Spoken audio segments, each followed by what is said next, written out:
Good evening mga boss idol. Another vlog, another day na naman mga boss idol. Welcome back dito sa ating munting channel. Ngayon mga boss idol, mag-update lang tayo sa ating ginagawang extra income online mga boss idol. So ngayong araw pala mga boss idol ay medyo bad news yung nangyari sa ating ginagawang extra income online mga boss idol. Kasi nga nagkaroon tayo ng konting problema sa ating affiliate account sa ating Shopee affiliate. So nagkaroon tayo ng konting problema mga boss idol. So medyo maapektuhan yung earnings natin ito mga boss idol kasi nga nagkaroon tayo ng konting problema. Kaya update lang natin mga boss idol.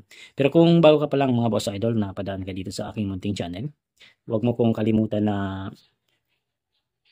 mag-subscribe kung gusto mo yung ganitong mga topic. Kalimbangin mo na rin po yung ating notification bell button dyan mga boss idol. Nang sa ganun po, palagi ka pong updated pag may mga bago po tayong upload.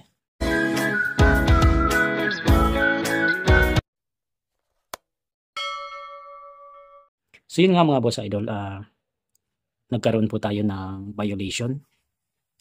So yung violation natin mga boss idol is hindi naman gaanong malala. So parang mild violation lang siya mga boss idol. Severest violation.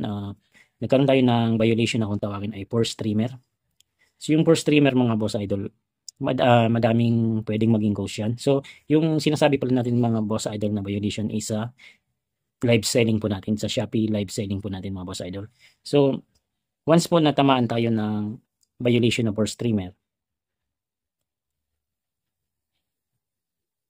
hindi pa naman po, mild lang pa naman po yan na violation. Pero once na naka 3 times po tayo na nagkaroon ng violation na ganyan sa loob ng 1 week, so mababan po tayo ng 3 days. Hindi po tayo pwedeng gumamit ng live. So yun mga boss idol, yung pinaka-consequence nun. So sa akin mga boss idol is nakadalawa na ako ngayong linggo, nakadalawa na ako ng violation ng poor streamer na violation. So yung mga nagiging cause niyan mga boss idol is, unang-una pag mahina yung signal ng internet mo. So pwede rin po yan mag-cause ng poor streamer violation. And pangalawa po is kung hindi mo na-entertain yung mga nagtatanong sa'yo sa live mo, hindi mo na-entertain yung mga customer mo.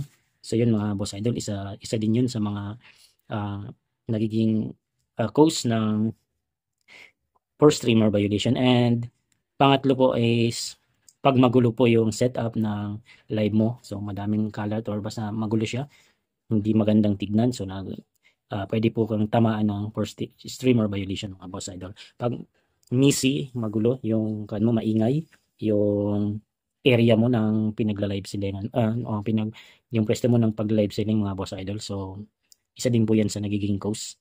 And meron pa pong isang cause, pang-apat, is yung nire-report po tayo ng mga kapwa natin Shopee affiliates, kapwa natin affiliates. May mga affiliates po kasi mga boss idol na medyo may mga kalokohan. So parang ayaw nila ng competition sa market. Ang ginagawa nila is nire-report nila yung mga kapwa nila affiliates. Nang sa ganun po, kumunti na lang yung nag-affiliate para sila na lang po yung nakakapag-live selling. So yun po, hindi kahit saan talaga hanap buhay mga boss idol, hindi talaga nawawala yung mga taong hindi lumalaban ng patas. So yun po yung pang-apat na pwedeng maging cause ng violation natin mga boss idol. So una, pag mahina yung signal natin. Pangalawa, pag hindi po natin na-entertain ng maayos. Pangatlo, pag magulo yung ating setup. And pang-apat, pag maingay. And last, ini-report po tayo ng buyer or kapwa natin lang affiliate seller. So yun lang mga boss idol. So in-update ko lang po kayo. So yung pangit lang dito mga boss idol is dahil nakadalawa na tayo is obligado na tayong mapipilitan tayong mag-stop muna sa pag-live selling kasi nga once na tatluhan tayo is mababan tayo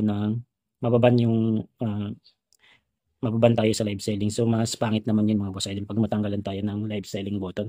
So yun lang mga boss idol, na-update ko lang. So kung isa kayo sa mga ginagawa nyo rin to na sideline, part-time online na pag-affiliate. So, iwasan nyo po na magkaroon ng violation kasi sayang po ng araw. So, sayang po yung mga sales sa araw na dapat ay kikitain nyo. So, yun lang po mga boss idol. Thank you so much po sa inyong patuloy na pagsuporta dito sa aking munting channel and maraming salamat po. Keep safe po and bye-bye mga boss idol.